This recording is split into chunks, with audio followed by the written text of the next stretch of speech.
Aïvanhov. Agape Online.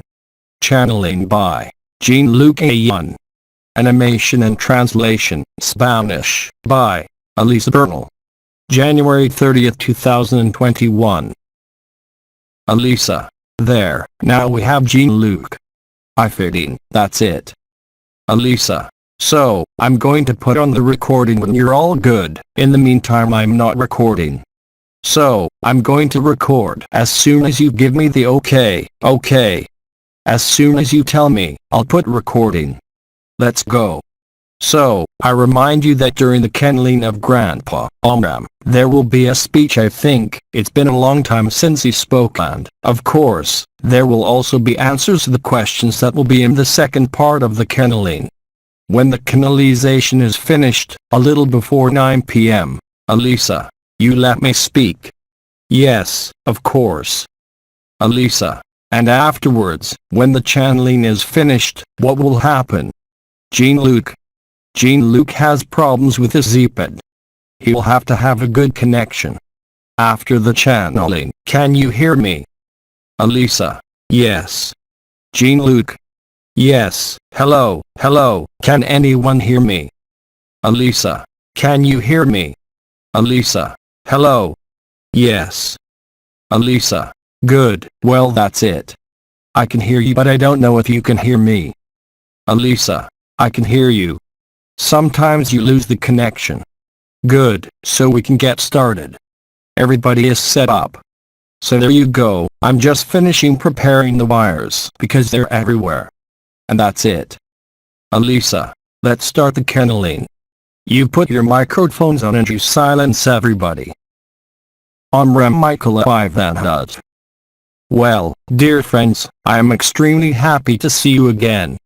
And after this long period of silence since October, I think that you have all noticed what is being played out, if I may say so, about life on this planet, lies, and you must still be, and I would say very many of you, not knowing where you're turning.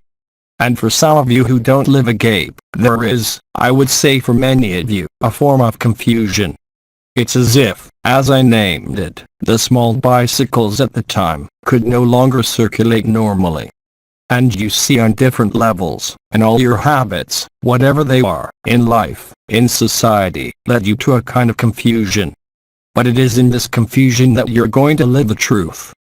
You have to offer, if I may say so, less and less resistance to what is happening in your life, but also in the world. This kind of chaos, which we have been announcing to you for so long, is unfolding and developing more and more. And for those who approach agape, even I would say, without knowing what it is, you too will find yourselves in this silence, in this peace. And I would say that for each one of you who is not yet living the natural state, you may already notice that in spite of the events of your life, whatever they may be, even I would say the most disturbing or stirring ones, you must have noticed moments, sometimes fleeting moments when you experience this silence. It sometimes translates as the inability to think, the feeling of being between two waters, not knowing exactly where you are. And it is in those moments that I can say that agape is at your door. Try to spot these special moments in your days, and if you spot these moments, very quickly, if you don't react, agape will settle down naturally, without resonance, without fire of the heart, without vibration, without energy, but in the great silence. And if you capture this moment, if you have the perception of it, then you're almost there. Remember that you don't have to do anything. The natural state, in the circumstances of the deployment of the current light, invites you to this obviousness and also to forget, to transcend, all your achievements, all your knowledge. If you remain quiet in these moments, I would say extremely quickly, you will find yourself in the natural agape state. I told you in October and also last summer, that everything that took place on the theater stage was done to distract you and at the same time, to give you the opportunity to be the truth independently of any circumstance, of any belief and of any will. So for years we called it acceptance, sacrifice, but now it's not worth putting words and concepts into words. Accept what happens in these moments of silence as well as in the moments of chaos that you may experience in your life on any level. and there you'll find that very soon you're in the natural state. And remember that in this particular face-to-face, before the immutability, the immobility of the great silence, there are, how shall I put it, those spaces where you really find yourself. And these moments are present in all the brothers and sisters of the earth. Your only, I would say, effective conduct, is as always, being hikanoons, here and now, and letting be what is, without you, and there you wake up. But remember that it is in the intimacy of your life, in the most insignificant things of daily life or in any encounter, that the awakening of illusion occurs. It will never be a projection, a desire or a will, especially now. Of course, as I have been saying for many months, many of you are already at the event, at the shock.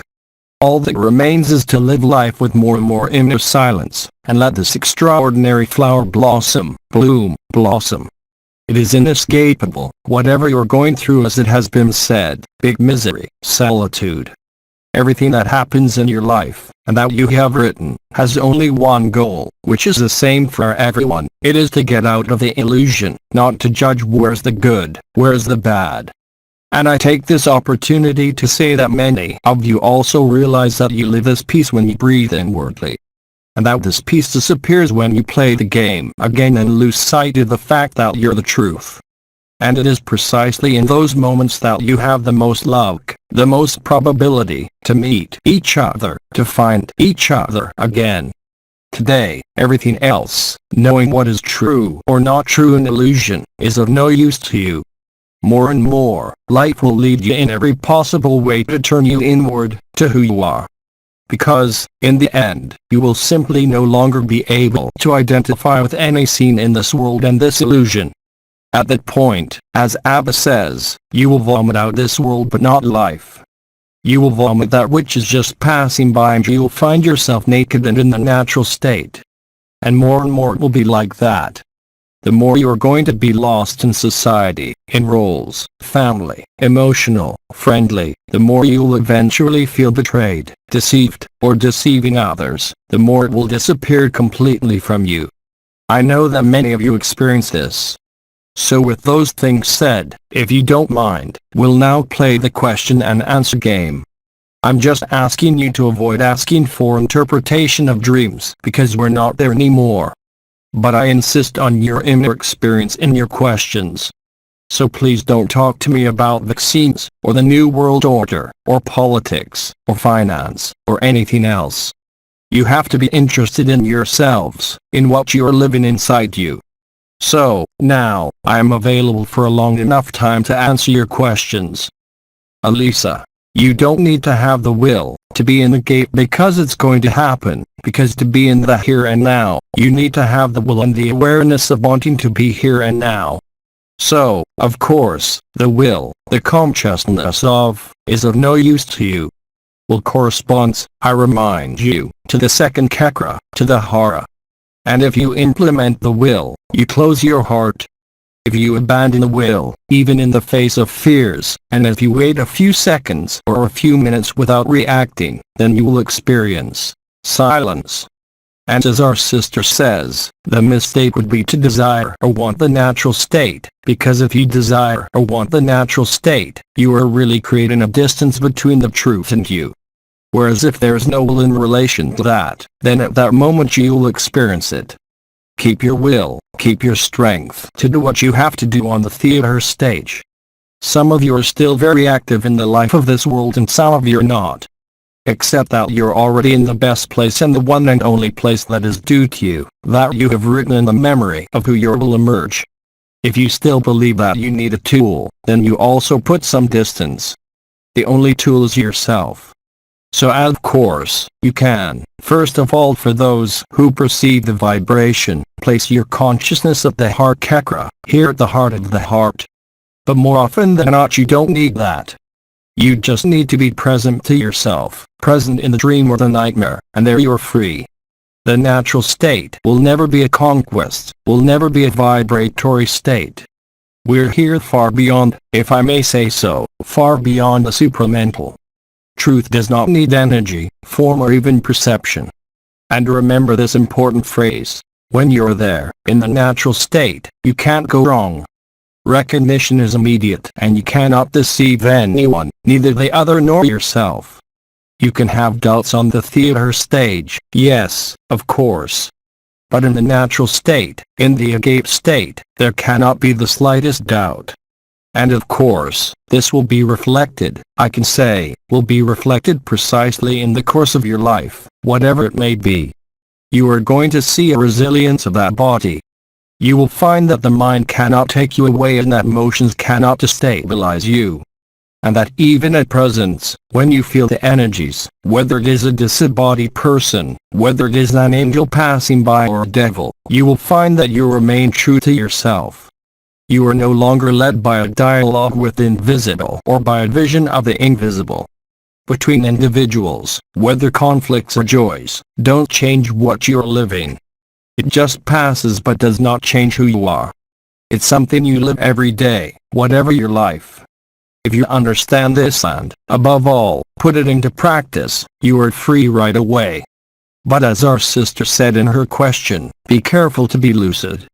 What was named at the level of the stars or spiritual potentials, on the sides of your head, the stars of clarity and precision, that clarity is not to see what is true or false. It is the clarity of truth. It is white paradise. It is when you're at the junction of being and non-being. This is where you really see, you live that everything is one, as they say, that everything is you, but you are nobody. And that is the end of the drama. This is the end of the search. It is the end of illusions in a future, a new earth, a new dimension, because you realize that all this is already there and that you're none of it. And there you are nourished by joy, by simplicity, by humility. You see, it's always the same thing. All the talk we have been given for many, many years was only meant to make this final step of truth easier for you.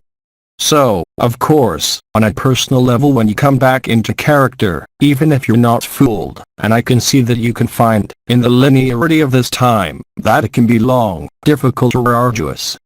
But of course, as soon as you withdraw, not from the dream but inside you, then you find yourself smiling again. And it's very simple. It's the belief in your story, in your character, in your life that makes you see things as complicated. All the sisters and brothers who live agape can't tell you anything else than, it's simple. But as long as it is not lived, indeed it is not simple. And that is why acceptance, silence, this unconditional embrace, if I may say so, is the key for each one of you. We're going to take another question, otherwise I could speak for a very long time on each question. But I want everyone to be able to, well, most of you to be able to speak. Elisa, Jean-Luc had said that Nibiru advances according to the collective consciousness of humanity. Where is Nibiru today? In what place? Nibiru is in your heart.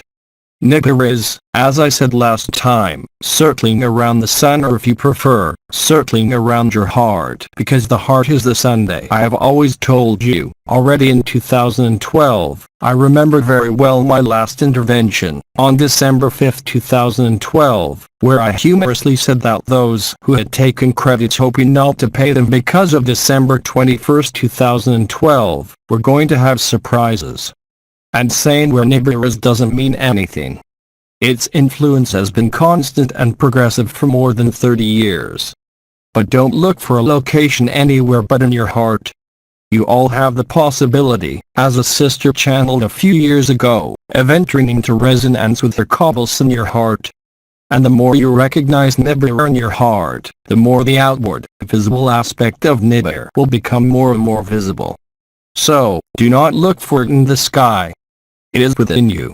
It is the twin of the sun. It has nothing to do with the ship of the Archons. I remind it for those who have not followed the story.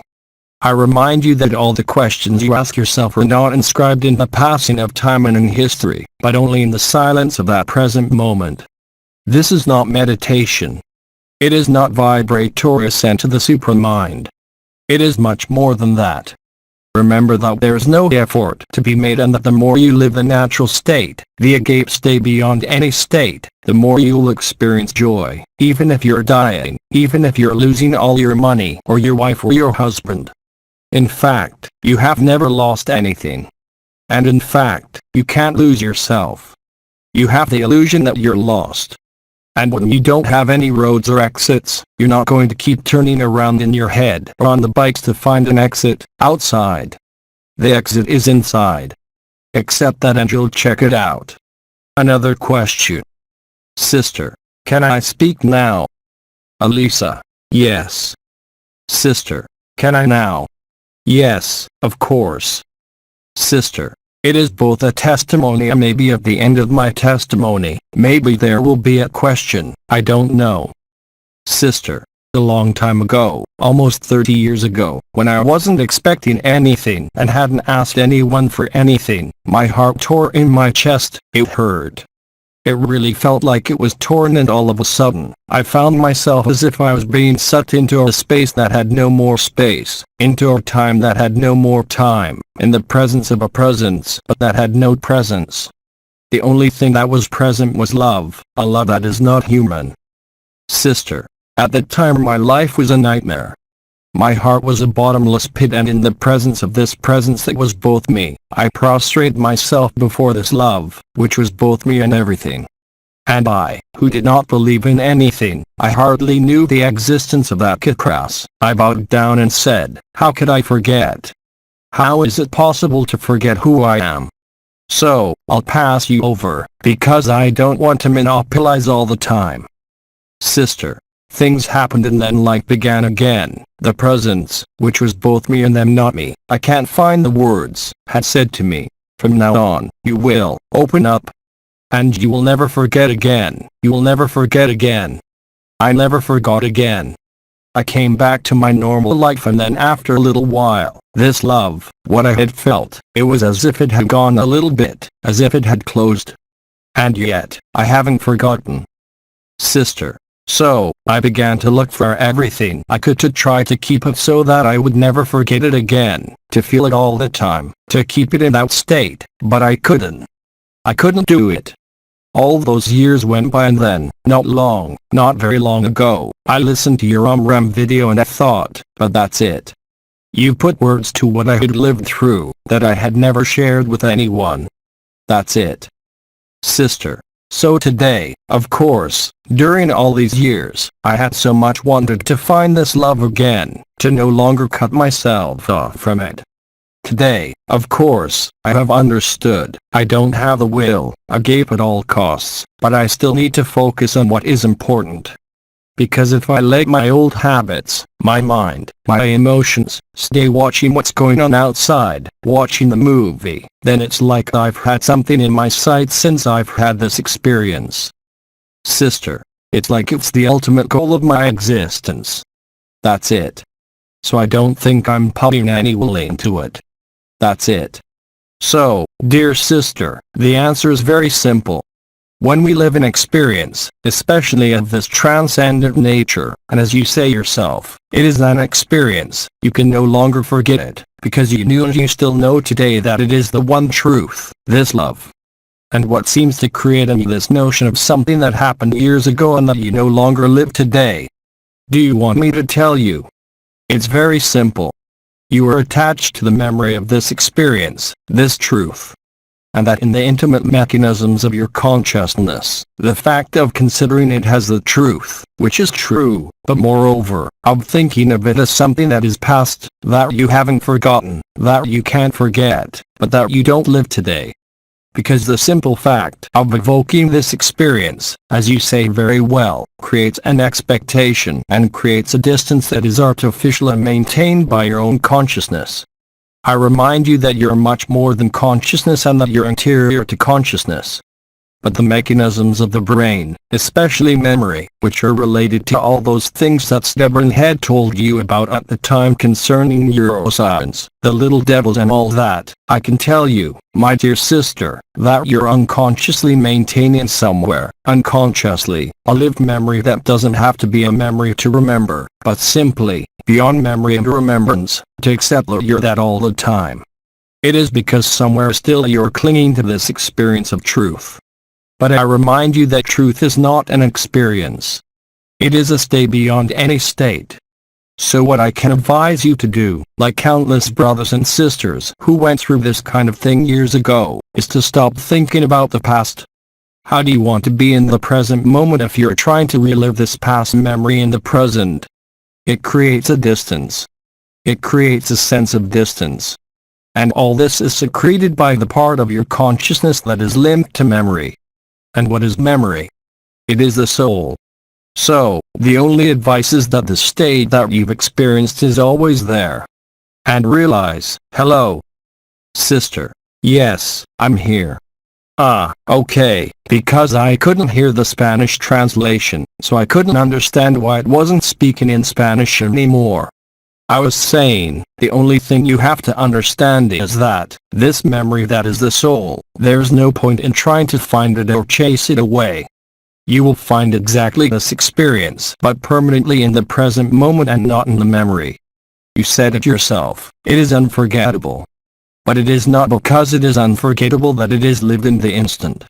So, you are invited, indeed, to no longer focus your consciousness on this experience because, as you express it, it nourishes a form of nostalgia, a form of loss somewhere. But in truth, you haven't lost anything. You can't lose what you are. The solution is in time zero of the present instant, in the immediacy of your acceptance, and without turning your thought, your consciousness towards this extraordinary past, this experience. It is the only condition to live it permanently. But I assure you, we are all human beings incarnate, somewhere subjected to this slavery of memory, at all levels, and we all relive these moments, unconsciously, by talking about it, by remembering it, by trying to recreate a state that has been lived in the present. All this is witchcraft of the brain, whereas the magic of the heart is so much simpler. Just be present to yourself, present in the instant. Don't think about what has been lived, but as you said, remember who you are, without asking for anything, without expecting anything. And that will naturally take up all the space. Remember that it is memories and memory that freezes the present instant and prevents it from being discovered. It's up to you to verify this. Is what I told you clear, sister? Sister. Yes. Elisa. I believe that there's a hand that is raised in Maria Lourdes. Is it correct? Sister. Thank you. Elisa. Yes, then we will give the floor to Maria Lourdes.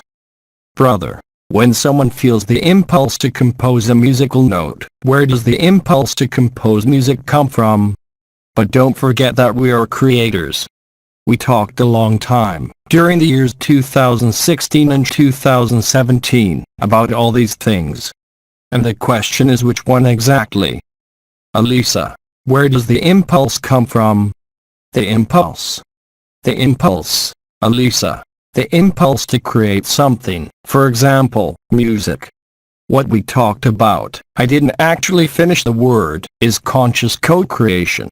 There were countless conversations during those years. Creation comes from the primary impulse to dreaming, whether it is the creation of worlds, the creation of an artistic work of any kind is a normal expression of the creative impulse of light itself and of consciousness itself. But the impulse means movement and finding stillnesses also, as we explained, through the creation of whatever it is, of the work of art as of a universe. All these impulses are impulses linked to the projection from the Absolute. As long as there is manifestation, the creative intelligence will always be at work because of the presence of consciousness and light. But you are the origin of the light and the origin of consciousness. So, the impulse always comes from consciousness and light, even in, I would say, the creation activities. Not an artist but, for example, an individual who would take pleasure in destroying would ultimately only reveal the light and the consciousness and the deception of what they are. As was said by our sister's testimony, your presence is love. Your presence is not only consciousness. Therefore, the life impulse or the creative impulse, whatever the beauty of creation, whether it is a piece of music, an extraordinary painting, or the creation of a perfect universe, are only games of consciousness. The problem is that the games, which we all played and wrote, were to allow all of us, all creators, all players, all destroyers, to find at the end the unity of consciousness and the unity of light, which is the infinite presence. And just behind it, there's the extinction of consciousness, which has been called the junction of being and non-being. Creation participates in the expansion of the dream, in the expansion of the universes, but all this is just passing. Therefore, the impulse to create comes fundamentally from the polarity of light and consciousness. But it is still something polarized. It is not point zero at time zero. But the one who lives agape, who lives times zero, can very well continue to create what he wants, but he knows that it's only a game. He knows that it is an illusion. He is no longer subject to that. And at that moment, for an artistic creator, creation becomes more fluid. I think we have brothers and sisters who are artists and who listen and continue their art. The same thing for an energy therapist. He works with energies to repair the dream. And a stubborn head used to say, it is better to live a dream than a nightmare. I agree with that. But it's even more important to know that it's only a dream or a nightmare. So, keep living the dream knowing that it's not true. It will give you the ability to live life no matter what happens out there. So, the creative impulse, it will be there as long as the illusion is there. Next question. Sister, may I speak, please? Of course, you may. Sister, good evening Amram. I experienced something 6 months ago. I had a liver crisis, and this liver crisis, I knew at one point, finally I knew. I felt that I emptied my energy, and when all the energy was gone, I knew it was death. And at that point I agreed to die, and I said, okay, I'm ready to go. And you're still here. Sister, yes, yes. Laughing, and at that moment, in my consciousness, so I couldn't move, I couldn't do anything, and in my consciousness, I had a great emptiness. There were no more thoughts, it was a great hole. For 2 hours I stayed in that state, and after 2 hours, a thought came into my consciousness, and I said to myself, because I had just signed the sale of my house, I was in Florence, Italy, and when that thought came, it was, I have not made a will, and if I die my children won't have that money. Sister, from then on, this state of peace that I had, it was quite fantastic by the way, thoughts began to come back slowly and my energy began to return. Obviously, I couldn't get up, and I always had everything spinning when I opened my eyes or if I got up. But this state of grace, we will say, disappeared. I just wanted to know if, because I almost died 10 times, this was the 10th time, if this state is a state, if it's an agape approach, because I've experienced other states like this but I didn't know. Sister, the agape resonance, I didn't know, but I know Bernard from Montreal for having followed his courses for 10 years. I will answer you very simply. From the moment you accept the world of death, when you accept your death, that is when you're alive. In other words, it is much easier when you're confronted with the loss of your means, as with an illness, to find life. When you accept death in the world of death, that's how you realize that you never died and you were never born. Life is in this world, but this world is dead. Discovering that it is dead allows life to be. If you have not accepted somewhere, as long as you still have dreams in relation to this world of form, and paradoxically, there's no more Spanish translation. It is by accepting illusory death, it is by accepting the illusion of death that you discover life. In other words, this is what we have been telling you for years too, all you care about is yourself.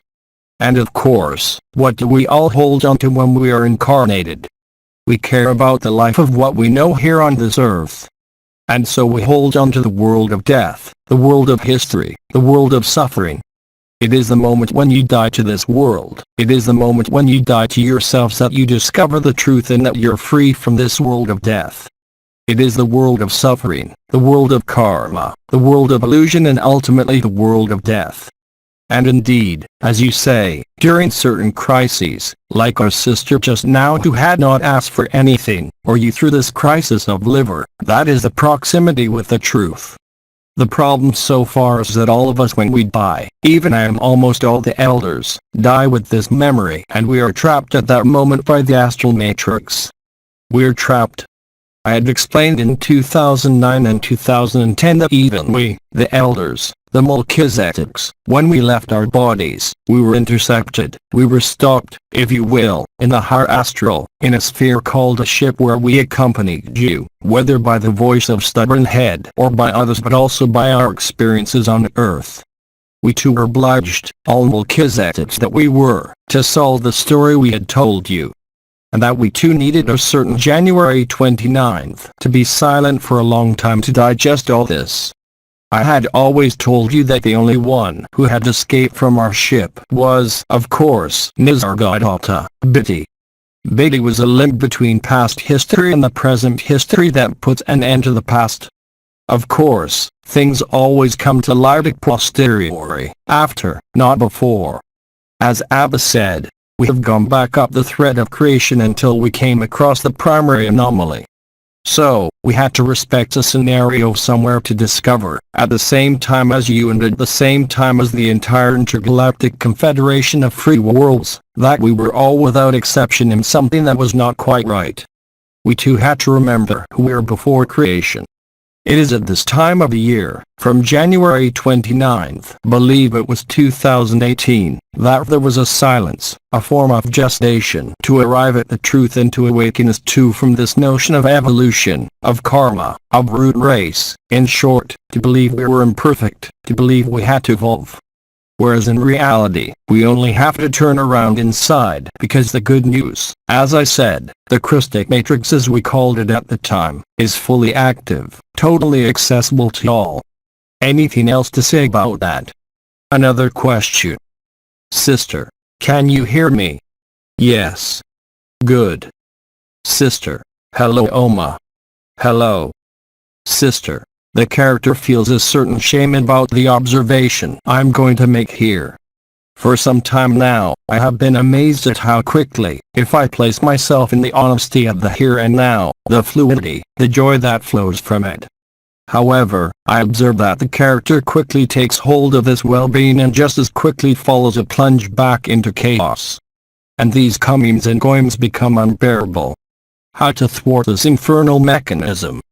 Dear sister, there's nothing to thwart. There's nothing to avoid.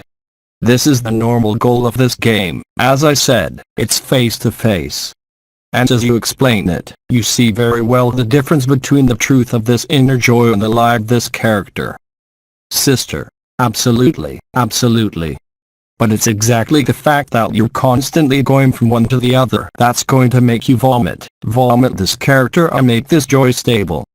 To put it vulgarly, as long as you haven't regurgitated, vomit, expelled the last beliefs or habits in this character, it's going to sound horrible. But that's the point. When you're fed up with this character, what will be left? There will only be joy left. I would even say that you're a lot living agape right now and swinging like that from one to the other. That's normal. At some point, you will be obliged, constrained and forced by the intelligence of life that you are, that we are, to realize that there is no more room for the character. Years ago, stubborn head insisted on habits, on acclimatization to form, to stories, to karma, but I can say that we all, each at our own level, vomit up the world of illusion. And paradoxically, it puts us in joy to vomit something. As I say, it means that it is something that is inside. You experiment in this face-to-face, you clean your house, but it's not you who decides. It's in the moments when you vomit this character on this world, and yet you're alive, that you, how can I say it, that you have the solution. That's how the solution appears. And I would say, my dear sister, that the more you're exasperated, disgusted with this character as you say, the more you will no longer be affected by it. And that the character will be there as I said until the end of the dream, but it will no longer disturb you. That's what you're kind of finding, or acquiring if you want to talk like that, what has always been there. But of course, we're so used to being an identity in a form, and not only in the closed worlds, in the free worlds too. As you may know, an archangel changes form according to the dimension in which it appears. But he is always in a form. That's how you solve the equation, so to speak. That's how you're alive in its entirety. As long as you haven't vomited yourself, without judgment, as long as you haven't expelled the idea of being a form, the idea of being a becoming, you can't be free. It's the same as the memories we were talking about earlier, isn't it? Is that clear to you, sister? Sister. Yes, thank you, Oma. Thank you. Thank you. Sister, can I ask a question? Let's listen. Sister. Because, from what I've just heard, I'm experiencing something a bit the opposite. Before the moment of fluidity, to speak simply, I have moments, one could almost say, very soft, well, almost indifferent, where I feel every flutter at my eyelashes, every little gesture as if I was writing them down. There's nothing unpleasant, nothing, it's just as if it were a puppet, a doll. And I slide, suspended. So, it's close agape. Sister. And just a small thing in relation to what has just been said, is that I feel like I vomited up the whole of reality as well, some time ago, long before I discovered agape, the sight I've just discovered. So, my question is in relation to what has just been said, where I live something much simpler. Isn't it a bit of a step? Well, something similar. That's it. What I'm saying is a bit vague. So, there are countless ways of living agape, countless ways of waking up. And besides, the questions or the testimonies that we have, as well as yours, are not separated or divided or exclusive to one or the other. Everything is possible. But you can't question by asking yourself, is it agape? I repeat what I've always said, even if you don't have words to put in, you can only recognize yourself. Everyone can only recognize himself. And it is not the nature of the experience that is specific to the truth or not. It's a way you recognize yourself, whether it's in a way, whether it's like the sister who had an experience earlier in the past, whether it's face to face, whether it's through gentleness and the grand silence, it doesn't matter. The important thing is to recognize oneself. It is a recognition whatever the experience. But the clearest thing in all the testimonies is that you know that you have found each other. It leaves no doubt. So sometimes it's discreet. These are moments of silence, as you say. Sometimes it's violent in the face-to-face, but the purpose is always the same. This finality is not to say, I live agape or I live the fire of the heart or I am free. All this comes from the recognition of yourself and not from the experience itself. When we tell you that it is not our knowledge, it is indeed a recognition. It is the moment when you can say, I remember. Like our sister, just now, I believe from Quebec City, who spoke about this heartbreaking experience.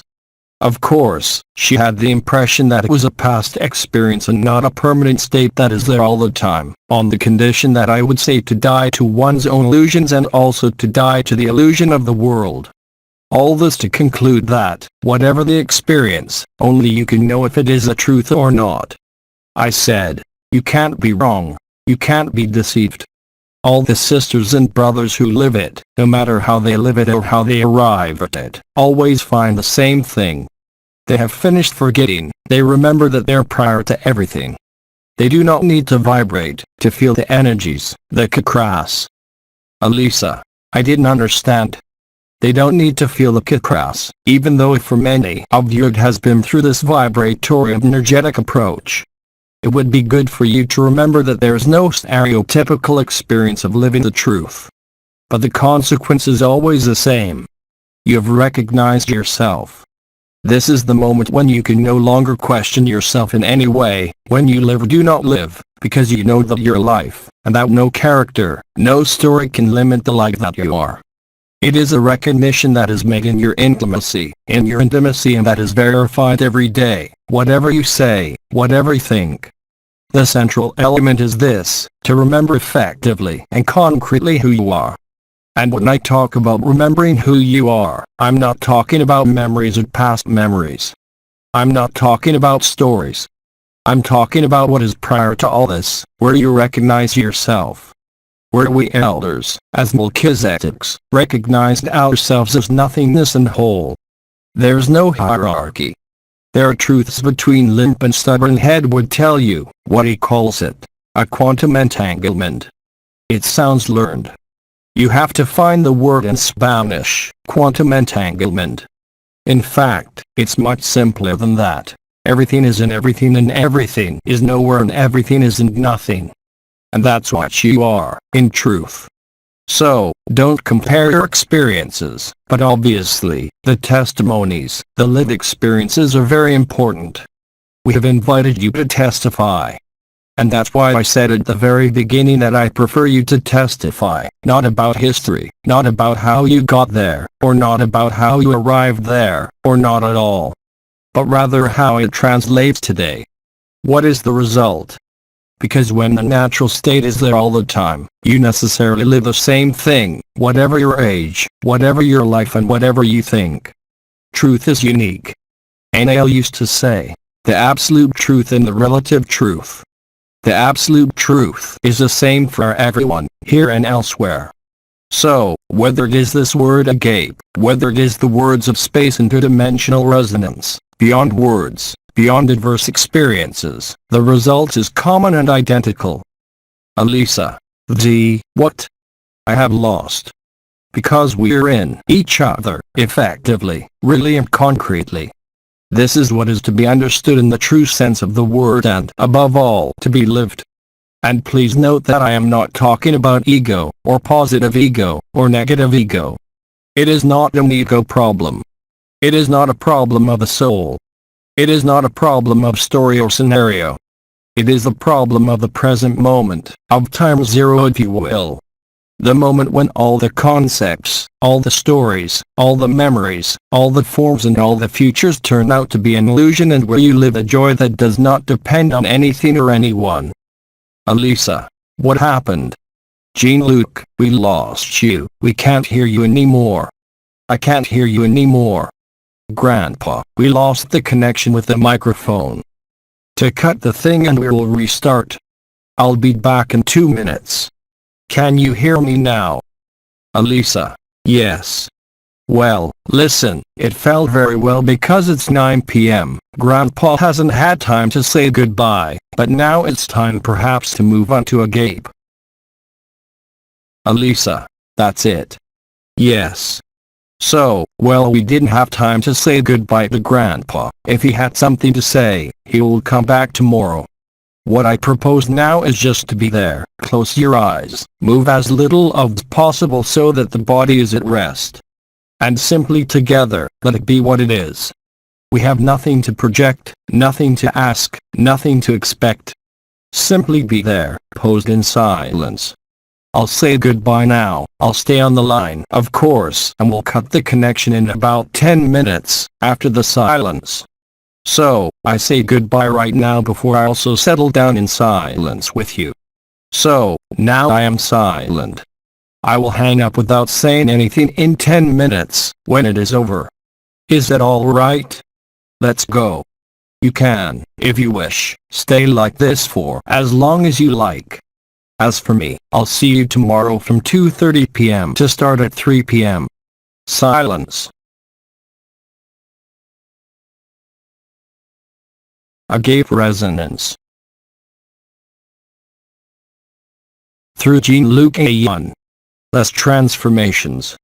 Transcription. Transcriptions. Father Facebook. Translation into English. LMF. OM Aïvanhov, Agape Online, -30 January 2021, Apotheos, apotheos.live.